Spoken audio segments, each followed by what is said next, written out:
Bora falar com o nosso analista sênior, Américo Martins. Ele está justamente em Londres e vai conversar mais conosco. Américo, é como eu falava, né? Opa, tá chovendo, inclusive, lá em Londres. Conta pra gente um pouco como é que tá o tempo por aí para o Rishi Sunak, né, Américo? Completamente fechado, porque a gente fala dessas pesquisas que praticamente não se alteram.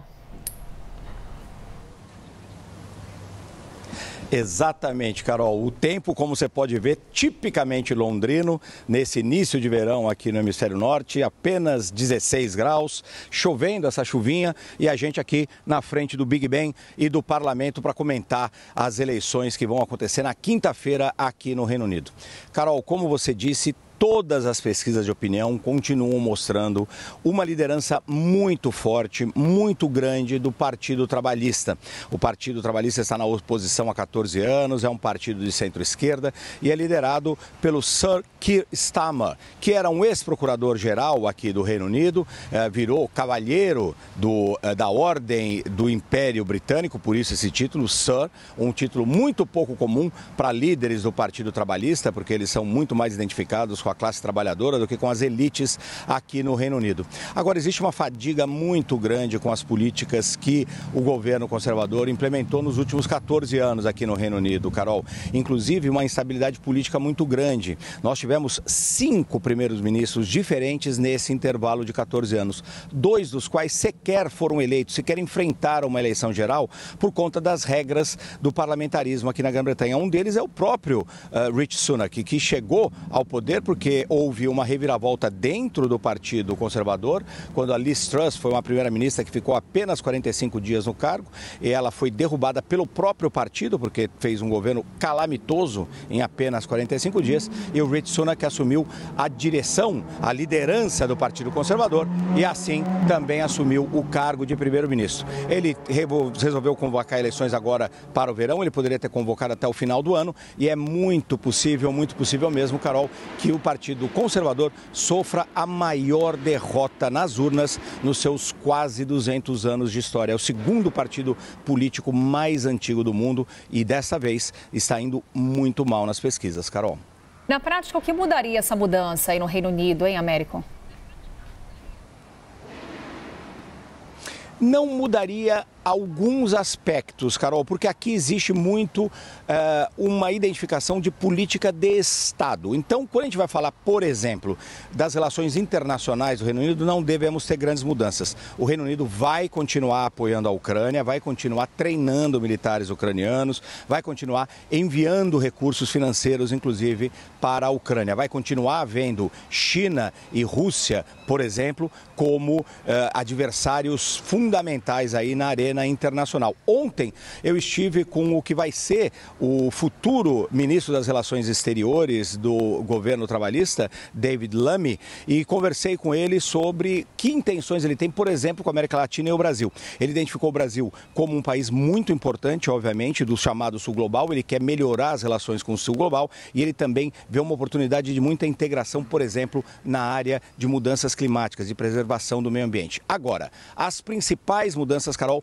vão ser internas. O Partido Trabalhista promete muito mais investimento nos serviços básicos para as pessoas aqui. Serviços de saúde, serviços de educação, pretende mudar algumas políticas. A grande questão, no entanto, é que o Sir Keir Starmer, que é o líder do partido, não é um político carismático, é um político aparentemente bastante burocrático e vamos ver se ele vai ter energia e condições aí de fazer essas mudanças internas, pelo menos aqui dentro do Reino Unido. E uma última observação, Carol, muito curioso, o Reino Unido resiste a esse avanço da extrema-direita que a gente tem assistido nos principais países da Europa, inclusive a França, onde tivemos eleições no domingo, a Alemanha, onde o Alternativa para a Alemanha, que é um partido de extrema-direita, é o segundo hoje nas pesquisas, tem muita chance de vir a formar o governo. Aqui nós estamos fazendo uma mudança de um partido de direita, que é o Partido Conservador, para um partido de centro-esquerda, que é o Partido Trabalhista. Carol. Pois é, o que explica esse movimento, Américo? O que explica o Reino Unido caminhar no sentido inverso a grande parte da Europa? Você cita, por exemplo, as eleições lá na França. 3 fatores ajudam a explicar isso muito claramente, Carol. Em primeiro lugar, essa fadiga com as políticas do governo conservador, que não resultaram em avanços econômicos, que resultaram em muitos cortes, por exemplo, no sistema de saúde, no sistema de educação. Hoje, o sistema de saúde público aqui, o NHS, tem filas de meses para um simples atendimento.